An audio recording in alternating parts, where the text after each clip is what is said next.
নবী মুস্তাফা বলেছেন, ও আমার বান্দীরা, তোমরা যদি জান্নাতি হতে চাও, তোমরা স্বামী স্ত্রীর মধ্যে ভালোবাসা মহব্বত রাখো।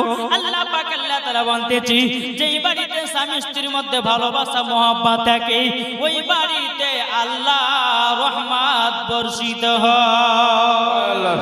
এ বাবা যে মুসলমান ভাইরাও, আপনাদেরকে বলতে চাই ভাই, আপনারা বিবিকে মহব্বত করবেন, শুধু বিবির দোষ দিলে পরে হবে না। এই বাবা যে মুসলমান ভাইরা, অনেক যুবক ছেলে আছে বাবা বিবিকে ভালোবাসে না, অনেক মহিলা আছে স্বামীকে মহব্বত করে না।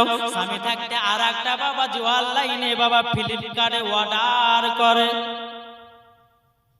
ঠিক না?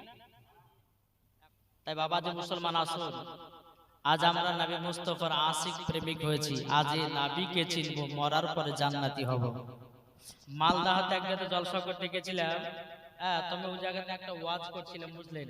ওয়াজ করতে করতে যেরকম বললাম যে আল্লাহ পাক আল্লাহ তাআলা আসমান বানিয়েছে, আসমানের মালিক কাকে বানিয়েছেন বলুন তো? জোরে বলেন না। নবীকে বানিয়েছে। আল্লাহ পাক আল্লাহ তাআলা জান্নাত বানিয়েছে, জান্নাতের মালিক কাকে বানিয়েছে? নবীকে।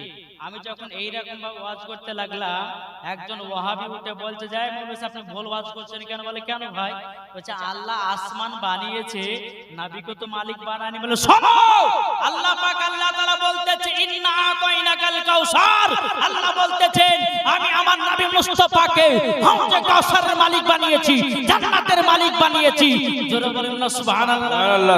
আচ্ছা বাবা যে মুসলমান, এই ওয়াহাবিরা বলতেছে যে নবীকে মালিক বানায় না, কিন্তু সুন্নিদের আকীদা নবীকে মালিক বানিয়েছে, ফেরেশতাদের আকীদা নবীকে মালিক বানিয়েছে, তাবেঈনদের আকীদা নবীকে মালিক বানিয়েছে, সাহাবাদের আকীদা নবীকে মালিক বানিয়েছে। এটাও সুন্নিদের আকীদা, নবীকে মালিক বানিয়েছে। নারে তাকবীর, নারে তাকবীর, নারে রিসালাত, নারে রিসালাত, নারে গৌস, गौस का दामन, आजा का दामन, सैयद शाह अब्दुल अजीम रहमतुल्लाह का दामन, सैयद शाह मंजूर आलम रहमतुल्लाह का दामन, सैयद शाह मज़हर हसन रहमतुल्लाह का दामन, सैयद शाह मंजर हसन रहमतुल्लाह का दामन। नारे तकबीर, नारे रिसालत, या রাসূলুল্লাহ। তো বাবাজি আচ্ছা বলুন তো, এই যে জায়গাটা জলসাটা হচ্ছে, জায়গাটা কারোর না কারোর আছে না? এই জায়গার মালিক কেউ তো আছে। আচ্ছা কি আমি যদি এখানে জিজ্ঞাসা করি যে ভাই এই জায়গার মালিক কে, তো কি বলবেন? একটু জোরে বলেন না, এটা বোঝার ব্যাপার কিন্তু আছে। আমি যখন আসলাম, আসার পরে বলবো যে ভাই এই জায়গাটার মালিক কে গো, তো আপনারা হয়তো বলেন যে আব্দুর রহমান বা আব্দুল সাত্তার বা গফুর, এর একটা নাম উদাহরণ করবে। কিন্তু জমিনের মালিক হচ্ছে আল্লাহ, কিন্তু আল্লাহ মালিক বানিয়েছে আব্দুর রহমানকে। তা আল্লাহ বলতেছে জান্নাত আমি বানিয়েছি, মালিক বানিয়েছে আমার নবী মুস্তাফাকে। জোরে বলবেন না? বলছে জান্নাত আমি বানিয়েছি, মালিক বানিয়েছি নবী মুস্তাফাকে, জমিন বানিয়েছে আমি, জমিন বানিয়েছে আমি, আর জমিনের মালিক বানিয়েছি আমার নবী মুস্তাফাকে। তাই নবীকে মহব্বত করো, মরার পরে জান্নাতি হবে। বেরাদের ইসলাম, নামাজের আগে নবীকে চিনো, হজের আগে নবীকে চিনো, আমলের আগে নবীকে চিনো, যাকাতের আগে নবীকে চিনো, রোজার আগে নবীকে চিনো, কোরআনের আগে নবীকে চিনো, ইজমার আগে নবীকে চিনো, কিয়াসের আগে নবীকে চিনো। যারাই নবীকে চিনেছে, মরার পরে তারাই জান্নাতি। সুবহানাল্লাহ, সুবহানাল্লাহ। বেশক আপনারা হয়তো ইউটিউবের মধ্যে ওয়াজ শুনেছেন, সুরের ওয়াজ। আপনারা মধ্যে কোন মৌলবীর ওয়াজে সুরের ওয়াজ শুনলে আমার এখানে ঝাড়া ওয়াজ করছে? বাবাজি আমি সুরের ওয়াজও শোনাবো, তবে আমাদের সর্বপ্রথম ঈমান আকীদার দরকার আছে না নাই? অবশ্যই জি, ঈমান আকীদা দরকার আছে। মুসলমান আজ কিছু কিছু বক্তা বাড়িয়েছে, এই বক্তাদের জন্য বাবাজি ঈমান নষ্ট হচ্ছে, বুঝেছেন? ঈমান নষ্ট হচ্ছে। বাংলাদেশের একজন বক্তা, তার নাম হচ্ছে আব্দুর রাজ্জাক বিন ইউসুফ। এর নাম নিলে মনে হয় উঁচু ভেঙে যাবে, এত খবিস। জি, এই কেমন মশলা দিয়েছে জানেন? এ বলতেছে যে মহিলাদের মেন্সের অবস্থাতে কোরআন শরীফ পড়া জায়েজ আছে। জোরে কর নাউজুবিল্লাহ। আচ্ছা এই বক্তাকে জুতের বাড়ি পিটা দরকার আছে না নাই? রমজান মাস আবার একটা ফতোয়া নতুন দিয়েছে কি জানে, বুঝছে আজানের 3 মিনিট আগে যদি তোমরা ইফতার করতে পারো তো 100 নেকি, আর আজানের সময়তে কেউ যদি ইফতার করে তো 5 নেকি। জুতের বাড়ি পিটার দরকার আছে না নাই? আজানের 3 মিনিট আগে যদি কেউ ইফতার করে রোজা হবে? সবই তো বরবাদ। তাহলে বাবাজি মুসলমান এই বক্তার কথা মানা চলবে? জি, এই বক্তা তারপরে বলেছে কেঁচা খাওয়া যায়, শামুক খাওয়া যায়, ঝিনুক খাওয়া যায়, কালো কাকের গোশ খাওয়া যায়। ওকে ধরে নিয়ে এসে বাবাজি কেঁচা খাইতে হবে, দেখি নাকি বলছে। তো বাবাজি মুসলমান ঈমান আকীদা আমাদেরকে সকলকে ঠিক রাখতে হবে। আল্লাহ পাক আল্লাহ তাআলা বলতে চালা ইন্না আউলিয়া আল্লাহি লা খাউফুন আলাইহিম ওয়া লা হুম ইয়াহজানুন। আল্লাহ পাক আল্লাহ তাআলা বলতেছি যারা আল্লাহর ওলি হয়ে যায় তাদের ইহ জগত ভয় নাই, পর জগত ভয় নাই। সুবহানাল্লাহ সুবহানাল্লাহ। এ বাবাজি মুসলমান ভাইরা, আল্লাহ পাক আল্লাহ তাআলা বলতেছি যারা ওলিকে চিনে নিয়েছে, তারা নবীকে চিনে গেছে, যারা নবীকে চিনে গেছে তারা খোদাকে পেয়ে গেছে, যারা খোদা পেয়ে গেছে তাদের জন্য জান্নাত ওয়াজিব হয়ে গেছে। জোরে বলুন না সুবহানাল্লাহ। এ বাবাজি মুসলমান ভাইরা, ওগো আমার সোনা মানিকেরা, আল্লাহ পাক আল্লাহ তাআলা বলতেছে বলো গো আমার বান্দা বান্দীরা, ওলিদের পাওয়ার আমি এমন একটা পাওয়ার দিয়েছি ও আমার বান্দা বান্দীরা, তোমরা যদি জানতে জীবন ওলিদের সঙ্গে বেয়াদবি করতে না। ওলিয়ে কামিল যদি হতে হয় আমার গাউসুল আজমের মতো হও। সুবহানাল্লাহ সুবহানাল্লাহ। ভাজা ডিম থেকে মুরগির বাচ্চা তৈরি করে, তার নাম হচ্ছে গাউসুল আজম। একজন ডাকাতকে চোরকে কুতুব বানাতে পারে, তার নাম হচ্ছে গাউসুল আজম। নাকি বলছে বাবা, যে একজন মহিলার গর্ভে কন্যা সন্তান আছে, আমার গাউসুল আজম বলতেছে মহিলা যাও, তোমার গর্ভে কন্যা সন্তান আছে, আমি গাউসুল আজম মাহবুবে সুবহানী কুতুবে রব্বানী শেখ আব্দুল কাদের জিলানী ও গিলানী রহমাতুল্লাহ আলাই আমি বলে দিলাম তোমার গর্ভে কন্যা আছে, যাও তোমার গর্ভে থেকে পুত্র সন্তান জন্ম নেবে, তার নাম হচ্ছে গাউসুল আজম।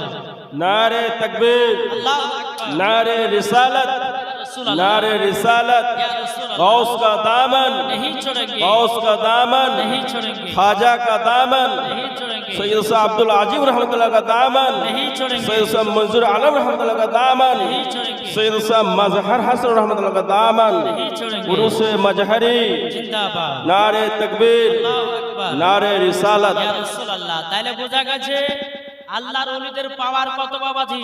আল্লাহর ওলি বাড়িতে আসলে পরে বাবাজি বরকত বাড়ে, জোরে বলেন। আল্লাহর ওলি বাড়িতে আসলে পরে আল্লাহর ফারিস্তারা নাজিল হয়, জোরে বলেন সুবহানাল্লাহ। এখন অনেকে ভণ্ডাজন বাড়িয়েছে, অনেকে আপনার ওয়াহাবি দেওবন্দি লামাযাবি, এরা বলতেছে আল্লাহর ওলিদের মাজারকে ভেঙে গুঁড়ে করে দাও।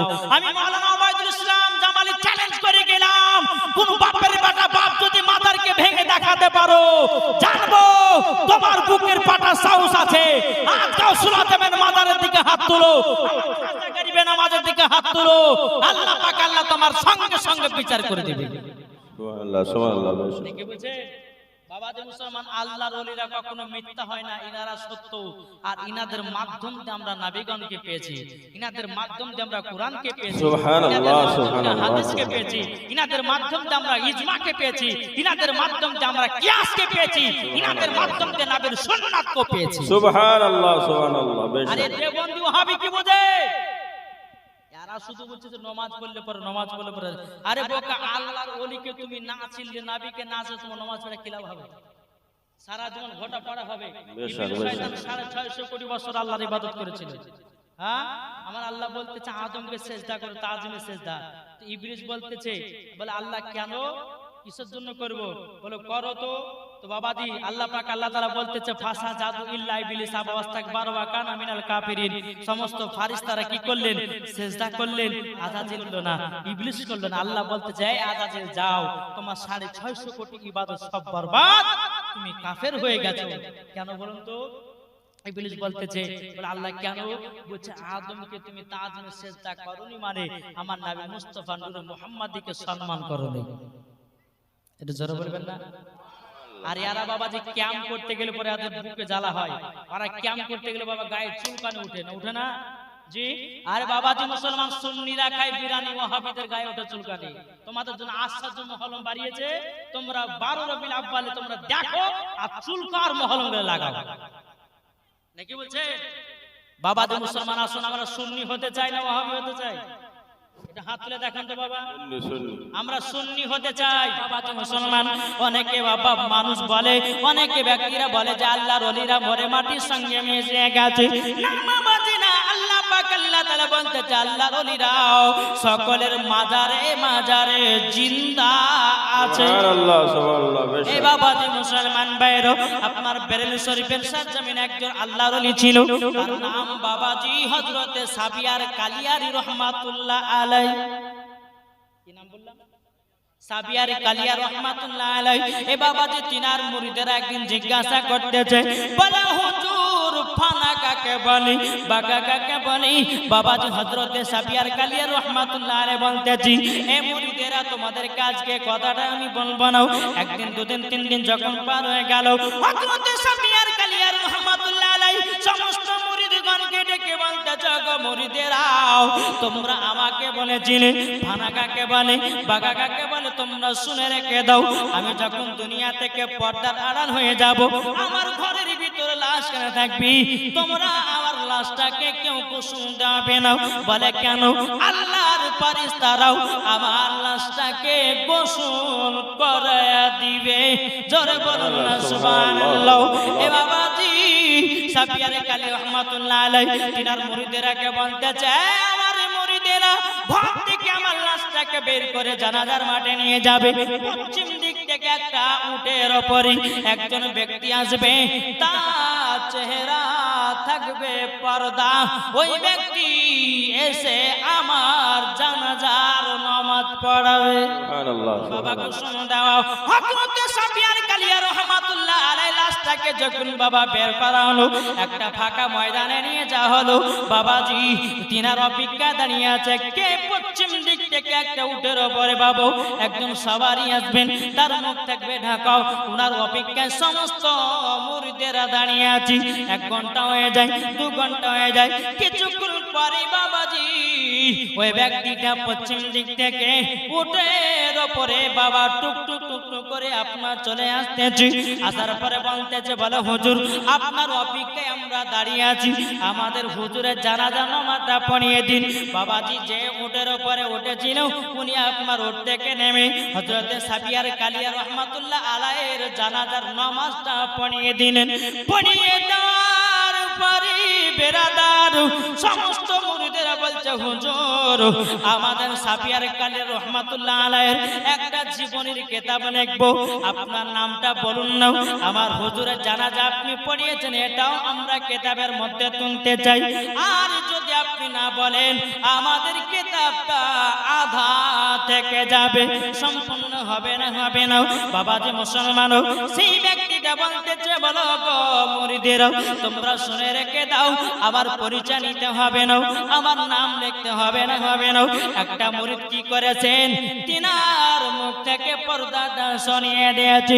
আল্লাহর কি কুদরত রে বাবা, হযরতে সাবিয়ার কালিয়ারি রহমাতুল্লাহ আলাইহিকে দেখা যায়।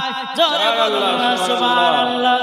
নারায়ে তাকবীর, नारा रिसालत, मसलक आला हजरत, गौस का दामन, वली का दामन, खाजा का दामन, आला हजरत का दामन। ए बाबाजी मुसलमान भाईरा समस्त मुरीदेरा बाबा অবাক হয়ে গেল, কি ব্যাপার আমাদের হুজুর তো খাটের উপর শুয়ে আছে, ইনি আবার দাঁড়িয়ে কেন? কি গো আশ্চর্য হবে না? নিজের জানাজা নিজেই পড়িয়েছে। জোরে বলেন সুবহানাল্লাহ সুবহানাল্লাহ। এই বাবাজি সমস্ত মুরিদেরা বলছে, বলে হুজুর কি ব্যাপার, আপনার লাশটা একটা খাটের উপরে শোয়াও, আপনি আমাদের সঙ্গে দাঁড়িয়ে দাঁড়িয়ে কথা বলছেন, এটা তো বুঝতে পারলাম না। হযরতে সাবিয়ার কালিয়া রহমাতুল্লাহ আলাইহি বলছে, গো মুরিদেরা তোমরা আমাকে একদিন প্রশ্ন করেছিলে ফানা কাকে বলে, বাগা কাকে বলে। এ আমার মুরিদেরা যে খাটনিতে শুয়ে আছে, এটা হলো ফানা। আর তোমাদের সঙ্গে দাঁড়িয়ে দাঁড়িয়ে আমি কথা বলতেছি, এটার নাম হলো বাঁকা। नारे तकबीर, আল্লাহু আকবার। नारे तकबीर, আল্লাহু আকবার। नारे रिसालत, ইয়া রাসূলুল্লাহ। नारे रिसालत। বাবাতে বোঝা গেল আল্লাহর ওলিদের পাওয়ার কতটা। আচ্ছা বলুন, আল্লাহর ওলিদের পাওয়ার কে দিয়েছে? अल्लाह अल्लाह। ও মা কালা, শুনেছেন মারা তিরি বানাই মা জননীরা, ও গো আমার মা কালো, আমার গসল আজম তিনার মায়ের গর্ভে থেকে 1 নয় 2 নয় 18 পারা কোরআন শরীফ মুখস্থ করেছেন। ও মা জননী, আপনাদেরকে বলতে চাই, নিজের বেটাদেরকে সঠিকভাবে মানুষ করুন। এখনকার বাচ্চা ছেলে বাবা পাগল শফিকের ভিডিওতে। কি গো বেটা কাঁধে মোবাইল দাও, মোবাইলটা নিয়ে ইউটিউবটা খুলে বলছে শফিকের ভিডিও দাও, অমনি বাবা ইউটিউবে ভিডিও চলে আসে। কি জামানা আসলো রে ভাই। বাবাজি মুসলমান ভাইরাও, ও মা কালাম, শুনেছেন মারে তিরি বানাই মা জননীরাও, আল্লাহ পাক আল্লাহ তাআলা বলতে জগো আমার বান্দা বান্দিরাও, তোমরা যদি সঠিকভাবে বেটা বিটিকে যদি মানুষ করতে চাও, তোমরা গাউসুল আজমকে মনে করো, খাতুরে জান্নাতকে তোমরা মনে করো। তোমরা গাউসুল আজমের মতো নিজের বেটাদেরকে যদি শিক্ষা দিতে পারো, মরার পরে তুমিও জান্নাতি, তোমার বেটাও জান্নাতি। सुभान अल्लाह बेशक। কি গো ঠিক না? এখনকার বাচ্চা ছেলে যদি কান্না কাটে করে, তো মা আবার বলছে কি, এখন জিও নেটের ফ্রি পেয়েছে 5G টাওয়ার। হ্যাঁ, তো এখন এক কাজ করি, বেটা কাঁদছে তো একটা গান চালিয়ে দিই কানে করে। আচ্ছা গান চালিয়ে দিলে ক্ষতিটা কার করলো? যে বেটাকে ছোট থেকে যদি গান শিখায়, তো ক্ষতিটা কি করলো? নিজের মা, মানে নিজের পায়ে নিজেই কুড়ুল মারলো, ঠিক না? মা বাবা যদি সঠিকভাবে যদি মানুষ করে বেটা বেটিদেরকে, মরার পরে জান্নাতি হওয়া থেকে বাচ্চাদেরকে যদি নামাজের দিকে পাঠান, বাচ্চাদেরকে যদি মাদ্রাসা পড়তে পাঠান, বাচ্চাদেরকে যদি কোরআনের শিক্ষা দেন, বড় হয়ে নেক বান্দা হবে কি হবে না? আমার আলিমউদ্দিন নকশবন্দি রহমাতুল্লাহ আলাইহি বলেছে, বৃক্ষ তুমি কেমন ফলে তোমার পরিচয়। যদি মা নামাজি হয়, বেটি নামাজি হবে। মা যদি কোরআন পড়নে वाला হয়, বেটি কোরআন পড়নে वाला হবে। মা যদি পর্দা করে, বেটিও পর্দা করবে। মা যদি ভালো পথে চলে, বেটিও ভালো পথে চলবে। বাপ যদি কোরআন পড়ে, বেটাও কোরআন পড়বে। বাপ যদি নামাজ পড়ে, বেটাও নামাজ পড়বে। বাপ যদি দান খায়রাত করে, বেটাও দান খায়রাত করবে। আমার আলিমউদ্দিন নকশবন্দি রহমাতুল্লাহ আলাইহি বলেছেন, বৃক্ষ তুমি কেমন ফলে তোমার পরিচয়। এ বাবাজি, যেমন গাছ হবে তেমন গাছে ফল ধরবে। बेशक सुभान अल्लाह। বাবা যদি নামাজি হয়, বেটাও নামাজি হবে, না হবে না? এখন বাপ নামাজ পড়ে না, ছেলেকে নামাজের কথা বলবে কেমন, তাই না? বাপ যদি নামাজ পড়তে, বেটা দেখে আমার আব্বা নামাজ পড়তে, আমিও যাই। বাপের দেখা দেখিতে সকলে যাবে নামাজ পড়তে। তাই বাবা যা মুসলমান মা খালা আপনাদেরকে বলতে চাই, বেটা বেটিদেরকে মানুষ করুন সঠিকভাবে। যে গাউসুল আজম মায়ের গর্ভে থেকে 18 পারা কোরআন শরীফ মুখস্থ করেছিলেন, ইনি ছিলেন উম্মুল খায়র ফাতিমা। জোরে করুন सुभान अल्लाह सुभान अल्लाह। তিনার গর্ভে থেকে আমার গাউসুল আজম 18 পারা কোরআন শরীফ মুখস্থ করেছেন। আমার মা বোনদেরকে বলতে চাই, বেটা যখন জন্ম দেবে, বেটা বেটি যখন দুনিয়ায় জন্ম নেবে, যখন আব্বা মা বলতে শিখবে, তখনই আল্লাহ এবং নবীর নামগুলো শেখাবে। सुभान अल्लाह আমরা बेशक। কি করছি, বাচ্চাদের ছেলেকে কোচিনে ভর্তি করছি, আর কোচিনের ম্যাডামরা বলছে, এই যখন সকালে রাত্রেবেলা ঘুমাবা, তোমার মাকে বলবা যে গুড মর্নিং, গুড নাইট রাত্রেবেলায়। আর যখন সকালবেলা যখন স্কুল আসবে, তখন বলবা যে গুড মর্নিং, সালাম উঠে গেছে। এখন ইহুদিদের বাবা চক্রান্ত, যে মুসলমানের মুখ থেকে সালাম কেড়ে নেবে। এখন হোয়াটসঅ্যাপে দেখায় যে হ্যালো হাই, হ্যালো হাই, কিন্তু না, হোয়াটসঅ্যাপে কাউকে যদি চ্যাট করেন, সর্বপ্রথম আপনি কি করবেন? সালাম দিবেন। আর যখন মোবাইলকে ফোন করবেন, আমাদের হ্যালো ছাড়া তো কোনো কথাই নেই। এই হ্যালো ভাষাটা হচ্ছে বাবা ইহুদিদের ভাষা। বোঝা গেছে কিছু? যখনই কেউ ফোন করবেন, আসসালামু আলাইকুম, কেউ বলছেন ভাই, ফোন ধরে সালাম দিতে হবে। বেরাদুল ইসলাম মুআদ্দাস সামানি কিরাম আসুন, এই রকম ভাবে আমরা দুনিয়াতে যখন চলবো, মরার পরে আল্লাহ পাক আল্লাহ তাআলা আমাদেরকে জান্নাতে দেবে। একটু জোরে বলুন সুবহানাল্লাহ। আসুন, তাই আপনাদেরকে আমি বলতে চাইলাম যে আল্লাহর ওলিদের পাওয়ার আল্লাহ দান করেছেন। তাই আপনাদেরকে বলতে চাই, আল্লাহর ওলিদেরকে যদি মহব্বত করেন, বাবাজি নবীকে পাওয়া যাবে, আর নবীকে পাওয়া গেলে পরে খোদাকে পাওয়া যাবে, আর খোদাকে যদি পাওয়া যায় আপনার জন্য জান্নাত ওয়াজিব হয়ে যাবে। একটু জোরে বলুন সুবহানাল্লাহ। একবার জোরে বলুন আল্লাহুম্মা সাল্লি আলা সাইয়্যিদিনা ওয়া মাওলানা মুহাম্মদ ওয়া আলা আলি সাইয়্যিদিনা শাফি'না মাওলানা মুহাম্মদ। বলতেছে হযরত ইউসুফকে দেখে যারা আঙ্গুল কেটেছে, জোরে হবে না? সুবহানাল্লাহ সুবহানাল্লাহ। আমার কথা কি বুঝতে পারছেন না? হযরত ইউসুফকে দেখে যারা আঙ্গুল কেটেছে, হযরত ইউসুফ আলাইহিস সালামের এত চেহারা, মহিলারা বাবাজি তাদের হাতে একটা করে বাবাজি আপেল দিয়েছে। আপেল দেওয়ার পরে ইউসুফ আলাইহিস সালামের দিকে তাকিয়েছে। আপেল কাটতে কাটতে কোন কিতাবে আছে আপেল, কোন কিতাবে আছে লেবু। হ্যাঁ বাবাজি, আপেল হোক বা লেবু হোক, কাটতে কাটতে ইউসুফ আলাইহিস সালামের চেহারার দিকে তাকিয়েছে। কাটতে কাটতে তার আঙ্গুল পার হয়ে গেছে, তবুও বুঝতে পারে না হযরত ইউসুফ আলাইহিস সালামের চেহারার দিকে চেয়ে তাকিয়ে আছে। কে? সুবহানাল্লাহ সুবহানাল্লাহ। মহিলারা, জোরে বলুন সুবহানাল্লাহ। সুবহানাল্লাহ।